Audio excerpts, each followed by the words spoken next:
Welcome to the video, everyone. John Bodine here with Redemptive Psych. Today in this video, we're going to talk a little more conversationally about some of the implications of the personality theories, specifically about how effective they can really be in real life, specifically how ineffective they can be at times. I think the different personality communities that exist out there, the MBTI, the Enneagram, or certain variations of the MBTI, I consider myself to be in there. I don't like to be associated with the MBTI, but the system I believe in is kind of a synthesis of different different personality theorists that are, and even though we use the MBTI letters, I don't like classifying myself like that. But anyway, for most of us, I think we look at the world as sorely missing a nuanced and powerful system that can help explain the individual differences within people. And we may look at other people who don't seem so interested and be like, how can you not be totally compelled by this as I am or as that person is? And it's a frustration for those of us who really believe in this psychology stuff. But and I've dealt with this a lot personally, and I have had to realize a few things. The most helpful thing that has helped me let go of some of that is, I think I mentioned this in an earlier video, where there are some people out there who don't know anything about this personality theory or that personality theory and don't really care, and yet they live very enviable lives. They live full lives. They have great families. They work hard. They're smart. They learn. They take care of themselves. And from my perspective, like, they don't really need to know this personality stuff. They obviously have something figured out that maybe the rest of us don't, even those of us who have this quote unquote special knowledge. So while the people in the different personality communities, I think collectively we really want to bring this stuff to light and share it with the world, and we want that to be met with receptive ears, and rightfully so. But there is a real limitation here with how effective these theories can actually be, because I think we overestimate how life-changing it's going to be. Yes, it is life-changing to have this ability to see into people, of why they're anxious in that specific way, or why they're really critical in that way, and our expectations adjust more appropriately to how that person's made. And from that perspective, it's very good. But there's other realities here that are very not so pretty, and that is, for example, social engineering, where certain social engineers, C.S. Joseph is one of those people who is a big proponent of social engineering. That's kind of what he markets himself as. And social engineering is an inevitable outcome of learning how people work. And I'm not totally against social engineering. I think Jesus socially engineered people. And what I mean by that in a broad sense is you treat people differently based on what you know about them. And if you know there's a pressure point here, you're going to treat that carefully.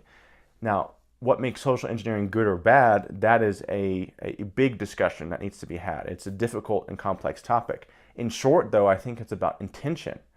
And with the personality theories, one of the big issues is control, in that it doesn't, just because you know more doesn't make you a better person.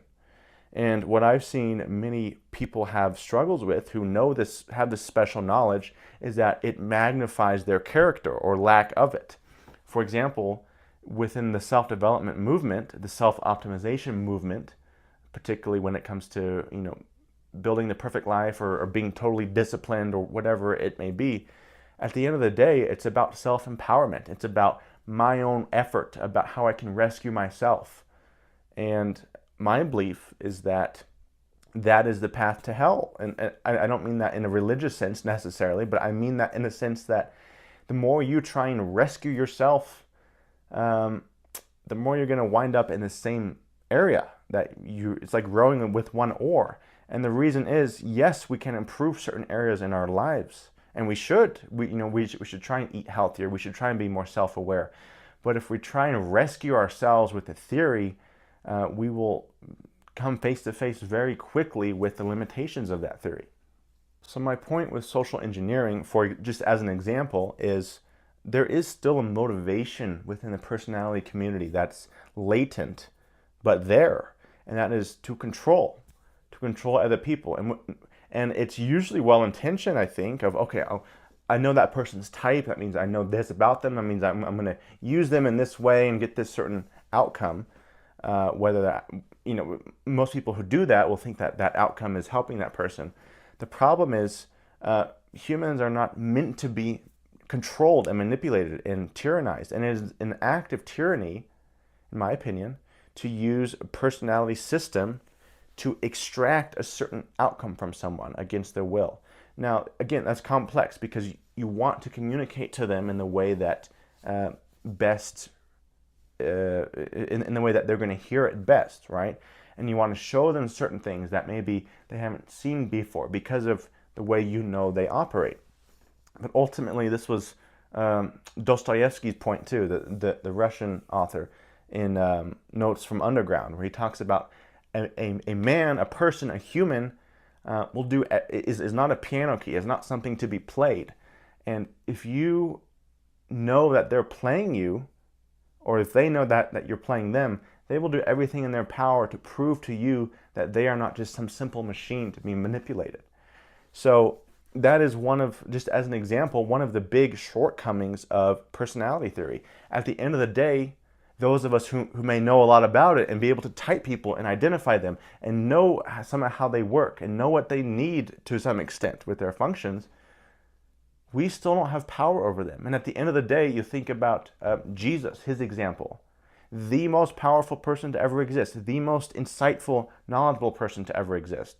At least that's the Christian perspective. What was his technique with people?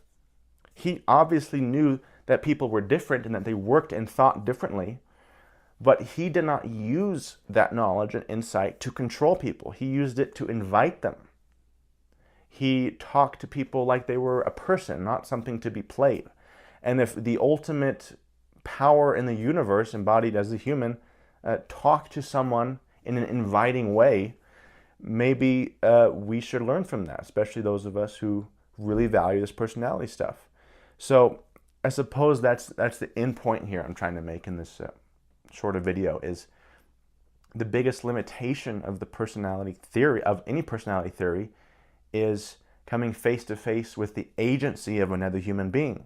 That as much as you may know about them, as much as you may know about them that even they don't know, they are still a free agent. And that is the ethical boundary, in my opinion, that should not be crossed and has attempted to be crossed by, in my opinion, some proponents of social engineering or other people that teach you how to manipulate and get a certain outcome from people.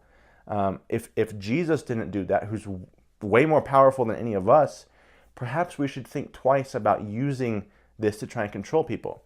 Now, I want to backtrack just a smidge here, because I don't think most people are malintentioned. I think those of us who know some things about this personality world, we look at someone and say, you know what, they need something and I'm going to show them that. We should be a little careful what we decide other people need, even if we have an understanding of how they work, potentially. So at the end of the day, to use this science, use this theory, use the personality depths well, requires us to accept the limitations that other people are agents. And just as we don't want to be manipulated into some outcome or into choosing something that we wouldn't really want or wouldn't really choose, we should not expect that other people are just going to melt in our marionetting attempts to control them. So we ought to be careful with that. So yeah, that kind of wraps it up. I wanted to discuss some of the limitations of this theory, because those who don't fall head over heels for personality psychology, that they have some objections, and I think we should, while we advocate for this theory, also listen to them. And that's one of the objections, is that no matter what you know about someone, that person's still a free agent. That person still has a choice. And You know, especially people who have been manipulated before, they can smell a manipulator a mile away. So even those of us who have good intentions while using this stuff, I think we would do well to consider it, you know, is the way I'm using this manipulating? Is it against what the person may want, even though I'm treating them in this way? And if we can be conscious of that and replace that with a level of surrender, where we don't try and control everything about a person through this personality stuff, I think, in my opinion, that is the best advocation that we can do for the personality world. So anyway, guys, that's the end of the little conversation today. If you feel compelled to share something, this is kind of a dipping into some controversial areas, but I would love to hear from you. I think this is a very important topic, and those of us who want this stuff to spread, who want personality stuff, the personality world to grow, I think this is especially important for us. So anyway, thanks for stopping by, guys. We're going to continue our 16 type lectures and do hopefully a few more of these kind of casual conversations along the way. So I'll see you guys in the next video. Bye.